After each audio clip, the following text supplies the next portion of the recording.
ગુજરાત માધ્યમિક અને ઉચ્ચતર માધ્યમિક શિક્ષણ બોર્ડ ગાંધીનગર દ્વારા ધોરણ 12 વિજ્ઞાન પ્રવાહ, સામાન્ય પ્રવાહ તેમજ ગુજકેટનું પરિણામ બોર્ડની વેબસાઇટ પર જાહેર કરવામાં આવ્યું છે, જેમાં ધોરણ 12 વિજ્ઞાન પ્રવાહનું 83.51% તેમજ સામાન્ય પ્રવાહનું 93.7% પરિણામ જાહેર કરવામાં આવ્યું છે।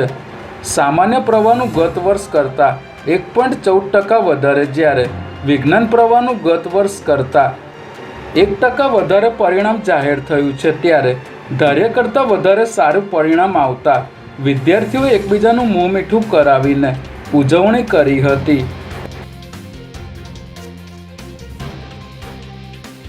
ચંડોળા વિસ્તારમાં દબાણ કરનાર લલ્લા બિહારી અને તેના પુત્ર ફતેહ મોહમ્મદને લઈને પોલીસ ચંડોળા વિસ્તારમાં પહોંચી હતી અને ઘટનાનું રિકન્સ્ટ્રક્શન કરાવ્યું હતું, જેમાં આ વિસ્તારમાં લલ્લાએ કઈ રીતે કઈ જગ્યાએ દબાણો કર્યા હતા તે તમામ જગ્યા પર પોલીસ તેને લઈને ગઈ હતી અને નિવેદન નોંધ્યા હતા।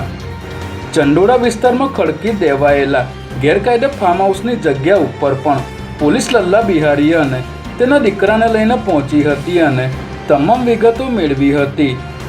લલ્લા બિહારી હાલ પોલીસ કસ્ટડીમાં છે, ત્યારે તેની પૂછપરછમાં આગામી સમયમાં મોટા ખુલાસાઓ થવાની શક્યતા જણાઈ રહી છે।